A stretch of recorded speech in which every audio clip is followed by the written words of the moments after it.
Bihar assembly ఎన్నికల్లో ముస్లిం ఓటర్లను ఆకర్షించేందుకు ప్రధాన పార్టీలు తీవ్రంగా ప్రయత్నిస్తున్నాయి. బీహార్లో 20% ఉన్న ముస్లిం ఓటర్లు ఈ ఎన్నికలను ప్రభావితం చేయగలిగే అవకాశం ఉండటమే అందుకు ప్రధాన కారణం. ఎన్నికలకు సమయం దగ్గర పడుతున్న నేపథ్యంలో ఎన్డీఏ కూటమిలోని బీజేపీ మినహా ఇతర పార్టీలు, ఇండియా కూటమిలోని అన్ని పార్టీలు ముస్లిం ఓటర్లను ఆకర్షించేందుకు ఏ అవకాశం వదిలిపెట్టడం లేదు. బీహార్లో తిరిగి అధికారం నిలబెట్టుకునేందుకు ఎన్డీఏ, పూర్వ వైభవం సాధించేందుకు ఆర్జేడీ సారథ్యంలోని మహాగఠబంధన్ సర్వశక్తులు ఒడ్డుతున్నాయి. అందుకోసం కులాల వారీగా ఓట్లు ఆకర్షించేందుకు గట్టి ప్రయత్నాలు చేస్తున్నాయి. టికెట్ల కేటాయింపులోనూ అన్ని పార్టీలు అదే ఫార్ములా అనుసరించాయి. అయితే బీహార్ జనాభాలో 20% ఉన్న ముస్లిం ఓటర్లను ఆకట్టుకునేందుకు ప్రధాన పార్టీలు తీవ్రంగా యత్నిస్తున్నాయి. బీహార్లో 243 నియోజకవర్గాలు ఉండగా అందులో 87 స్థానాల్లో 20% పైగా ముస్లిం ఓటర్లు ఉన్నారు. 11 సీట్లలో 40% కంటే ఎక్కువ ఉన్నారు. 40 నియోజకవర్గాల్లో ముస్లింలు ఎన్నికల ఫలితాలను ప్రభావితం చేయగలిగే స్థాయిలో ఉన్నారు. ముస్లిం యాదవ్ ఫార్ములాతో దాదాపు 20 ఏళ్లు బీహార్ను ఏలిన ఆర్జేడీ మరోసారి ఆ వర్గంపైనే భారీ ఆశలు పెట్టుకుంది. ఆ ఓటు బ్యాంకుకు గండి కొట్టాలని ఎన్డీఏ ప్రయత్నిస్తోంది.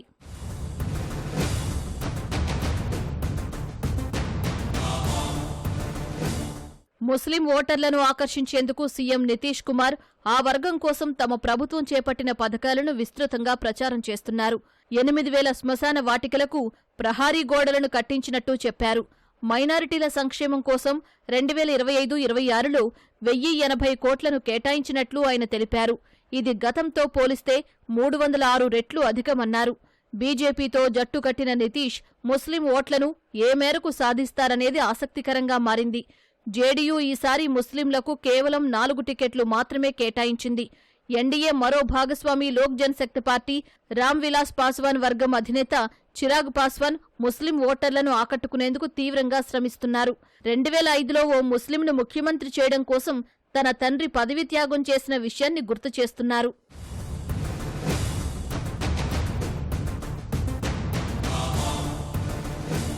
ముస్లిం ఓట్లను గంపగుత్తగా రాబట్టేందుకు ఆర్జేడీ సారథ్యంలోని మహాగఠబంధన్ తీవ్రంగా యత్నిస్తోంది.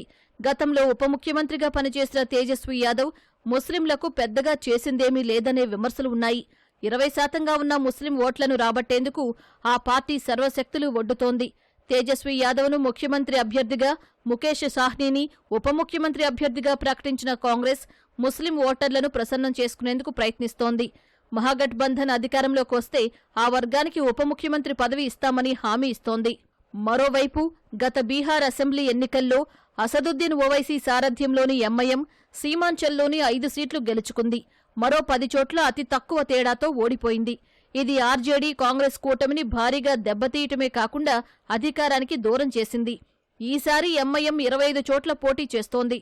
అన్ని పార్టీలపై అసంతృప్తితో ఉన్న ముస్లింలు ఇంతవరకు ఏ పార్టీకి బహిరంగంగా మద్దతు ప్రకటించలేదు. దీంతో ఈసారి వారి ఓట్లు ఎవరికి అనే విషయమై ఉత్కంఠ నెలకొంది.